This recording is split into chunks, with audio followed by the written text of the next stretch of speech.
নমস্কার। আরও একটি নতুন ভিডিওয়ে আপনাদের স্বাগত জানাই। আমি শ্রী বিশ্বজিৎ। আলোচনার বিষয় কুম্ভ রাশি মান্থলি প্রেডিকশন মে মাসটি কুম্ভ রাশির জাতক জাতিকাদের জীবনে অত্যন্ত গুরুত্বপূর্ণ এবং ঘটনাবহুল হতে যাচ্ছে, এ বিষয়ে কিন্তু কোনোরূপ ডাউট নেই। রাশিফল বলতে যেটা বোঝায় সেটা হচ্ছে গ্রহের অবস্থানগত ফল। এক একটা গ্রহ এক একটা রাশিতে যে ফল দেয়, অন্য রাশিতে চলে যাওয়ার পর সেই ফলের মধ্যে কিছুটা পরিবর্তন চলে আসে, আর তখনই আমাদের জীবনেও পরিবর্তন আসে।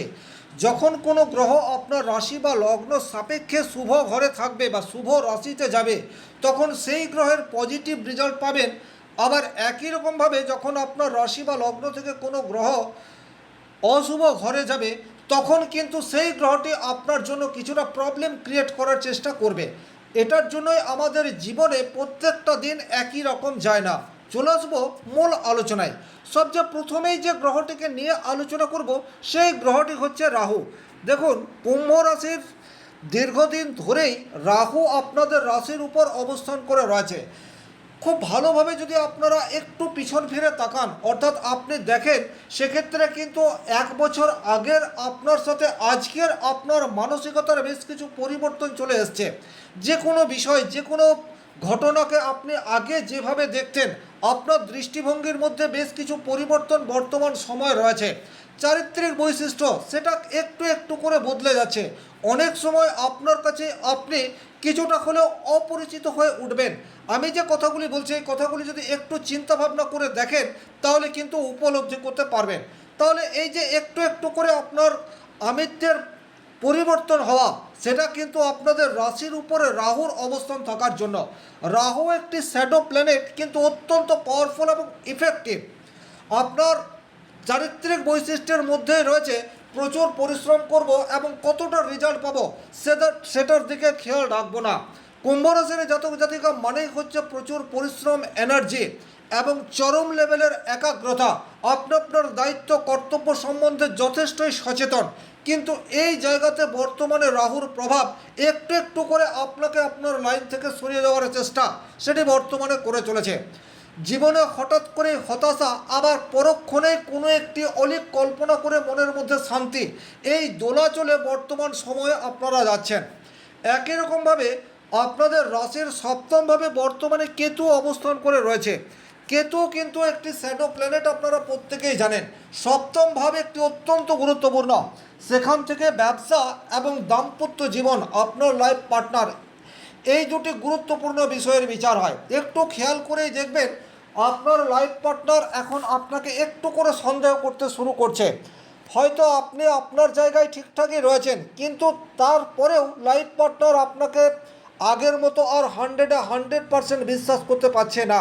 এটা যে শুধুমাত্র অনৈতিক রিলেশনশিপের জন্য তা নয়, সাংসারিক জীবনের বেশ কিছু ক্ষেত্রে আপনাদের একটা টানা পড়েন, এই বিষয়টি কিন্তু চলছে। অথচ খুব যে আপনি আপনার দিক থেকে সমস্যা করে ফেলছেন তা নয়, কিন্তু তারপরেও একটা ছোটোখাটো ভুল বোঝাবুঝি, একটা সন্দেহের বাতাবরণ, সেটা পরস্পরের সাথে তৈরি হয়ে রয়েছে।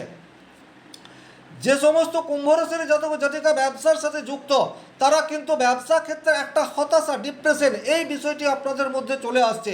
হয়তো ব্যবসা আগের মতো চলছে না, সেটা একটা রিজন, বা ব্যবসা আপনার ঠিকঠাকই চলছে, রোজগার সেটাও ঠিকঠাক হচ্ছে, কিন্তু তারপরেও আর আপনার ব্যবসা করতে ভালো লাগছে না। ব্যবসা ক্ষেত্রে নানাবিধ ঝুটঝামেলা বা একটু পরিশ্রমে আপনার মনের মধ্যে রাগ, ইরিটেশন, স্ট্রেস, এই বিষয়গুলি চলে আসছে। এটা কিন্তু সপ্তমভাবে কেতুর ইনফ্লুয়েন্সের জন্য। তাহলে এই যে ব্যাপারটি, অর্থাৎ কুম্ভ রাশিতে রাহু এবং সমসপ্তম সিংহ রাশিতে কেতু, এটি এখন ডিসেম্বর মাসের 2 তারিখ পর্যন্ত থাকবে। সুতরাং সবচেয়ে ভালো উপায়, যারা রাহু এবং কেতুর নেগেটিভ ইম্প্যাক্টের জন্য যাদের জীবনে প্রবলেম, এই দুটি গ্রহের প্রভাবকে ইগনোর করার চেষ্টা করুন। এই দুটি গ্রহ আপনাদেরকে পজিটিভ রেজাল্ট দিচ্ছে নাকি নেগেটিভ রেজাল্ট দিচ্ছে, এটি ভাবার কোনোরূপ দরকার নেই। আপনাদের যে চারিত্রিক বৈশিষ্ট্য, সেই চারিত্রিক বৈশিষ্ট্যকে ধরে রাখার চেষ্টা করুন, পজিটিভ রেজাল্ট আসবে। এরপর যে গ্রহটিকে নিয়ে আলোচনা করব, সেই গ্রহটি হচ্ছে শনিদেব। এই শনিদেব বর্তমান সময়ে আপনার রাশির দ্বিতীয় ঘরে অবস্থান করে রয়েছে। দ্বিতীয় ঘর থেকে আমরা সেভিংস, এই বিষয়টির বিচার করি। আপনারা একটু খেয়াল করলে দেখবেন, আপনারা এখন আগের তুলনায় একটু হলেও সেভিংসের দিকে মনোযোগ করতে পারছেন। উপার্জন আপনার যাই হোক, সেভিংস করতে হবে। সেভিংস মানে সঞ্চয় করতে হবে, এই মানসিকতা আস্তে আস্তে আপনার মধ্যে বিল্ড হতে থাকছে। লগ্নের উপর রাহু অবস্থান করে রয়েছে, অতিরিক্ত খরচ হয়ে যাচ্ছে, আপনি খরচের উপর নিয়ন্ত্রণ করতে পারছেন না, সেটা একটা অন্য বিষয়। কিন্তু আপনি আন্তরিকভাবে বর্তমান সময়ে সচেষ্ট, এই জায়গাটি কিন্তু শনিদেবের আনুকূল্যের জন্য হচ্ছে। দ্বিতীয়ত, রোজগারের ক্ষেত্রে একটা কনসিস্টেন্সি, সেটা কিন্তু শনিদেবের কৃপায় আপনারা মে মাসে পাবেন, এ বিষয়ে কিন্তু কোনোরূপ ডাউট নেই। ফ্যামিলিতে আপনাদের একটু উত্তপ্ত বাক্য বিনিময়, সেটা কিন্তু মাসের শুরুতেই তৈরি হতে পারে, কারণ বর্তমানে এই শনি মঙ্গলের সাথে কম্বাইন করে রেখেছে। তাহলে দ্বিতীয় ঘরে এই যে শনি মঙ্গল যোগ তৈরি হয়ে রয়েছে, আপনাকে মাথা ঠান্ডা রাখতে হবে। আপনার ফ্যামিলির মানুষজনের সাথে অকারণে একটা ভুল বোঝাবুঝি এবং জটিল পরিস্থিতি আপনি ক্রিয়েট করে ফেলতে পারেন। সুতরাং যে কোনো ধরনের বাক্য প্রয়োগ করার আগে আপনাকে একটু চিন্তা ভাবনা করতে হবে। দ্বিতীয়ত, অতি দ্রুত রিয়াকশন করবেন না, তাতে করে কিন্তু আপনার কাছের মানুষ আপনার কাছ থেকে দূরে সরে চলে যেতে পারে। তবে শনি মঙ্গল যোগের প্রভাবে আর্থিক জায়গায় ডেভেলপমেন্ট, সেটি কিন্তু আপনারা মে মাসের শুরুতেই আশা করতে পারেন, কারণ আপনার জন্য মঙ্গল হচ্ছে তৃতীয় ঘরের অধিপতি এবং দশম ঘরের অধিপতি। দশম ঘর থেকে আমরা কর্ম, এই বিষয়টির বিচার করে থাকি। যে সমস্ত মানুষজন নিজের কর্মক্ষেত্রে নিজের 100% দেওয়ার চেষ্টা করছেন, তারা কিন্তু ডেফিনেটলি এই মাসে পজিটিভ রেজাল্ট পাবেন, কেউ আটকাতে পারবে না। যারা টেক রিলেটেড কাজের সাথে যুক্ত রয়েছেন, যারা সার্ভিস মূলক কাজের সাথে যুক্ত হয়ে রয়েছেন, অর্থাৎ আপনি এমন কোনো পেশা, সেলফ এমপ্লয়েড পরিষেবা প্রদান করেন, টেকনোলজি রিলেটেড পরিষেবা প্রদান করেন, তারা কিন্তু এই মাসটিতে পর্যাপ্ত পজিটিভ রেজাল্ট পাবেন, এ বিষয়ে কোনোরূপ ডাউট নেই। তাহলে আর্থিক দিক দিয়ে এই শনি মঙ্গল যোগ আপনার জন্য যথেষ্ট যোগকারক, কিন্তু মাথা গরম করে যদি দ্রুত সিদ্ধান্ত নিয়ে ফেলেন, তাতে কিন্তু ডিসিশন ভুল হতে পারে, এটা আপনাদেরকে খেয়াল রাখতে হবে।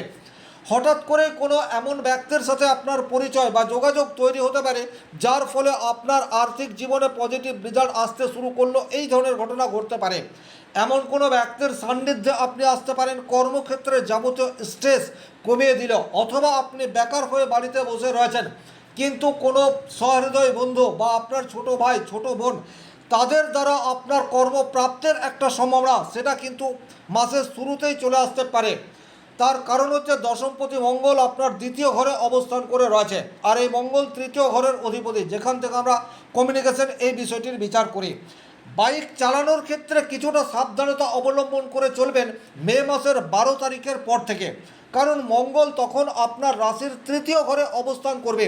তৃতীয় ঘরে মঙ্গলের বেশ কিছু শুভ পরিণাম রয়েছে, আপনি অনেক বেশি আগ্রাসী হয়ে উঠবেন, আপনার মধ্যে সেলফ কনফিডেন্স সেটা অনেক বেশি মাত্রায় প্রকাশ পেতে থাকবে, কমিউনিকেশন স্কিল সেটা আগের তুলনায় মজবুত হবে, কিন্তু একই রকমভাবে অতিরিক্ত গতি, অতিরিক্ত স্পিড, এই বিষয়টিও আপনার জীবনে মে মাসের 12 তারিখের পর হঠাৎ করেই আসতে থাকবে।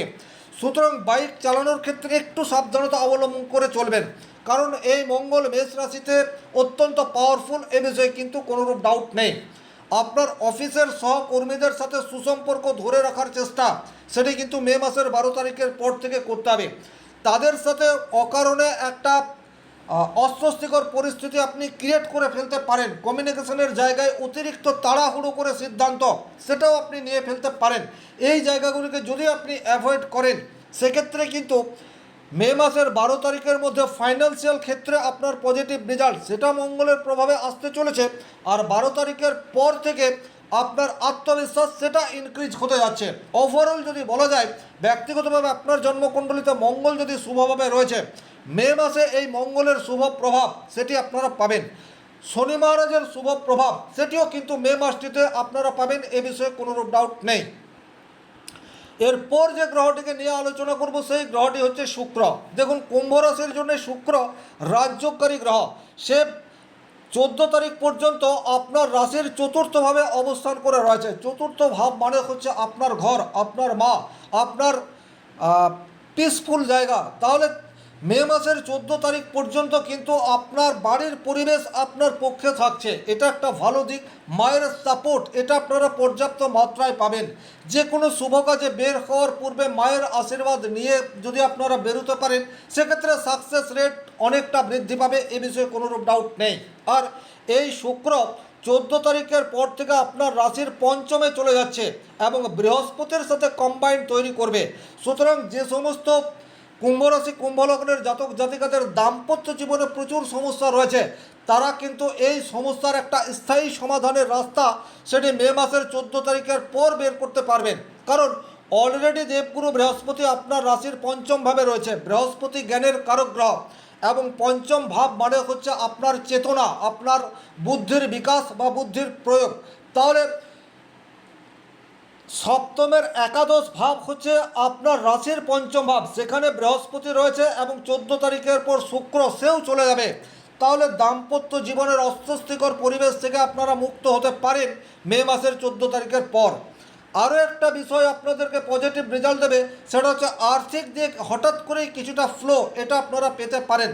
বিশেষ করে যারা সেলফ এমপ্লয়েড বা যারা পরিষেবামূলক কাজের সাথে যুক্ত হয়ে রয়েছেন, তারা কিন্তু 14 তারিখের পর থেকে আপনাদের কাজের ধারা সেটা কিন্তু অনেক বেশি শক্তিশালী হবে এবং নতুন নতুন ক্লায়েন্টকে আকৃষ্ট করার ক্ষমতা সেটাও আপনাদের মধ্যে থাকবে।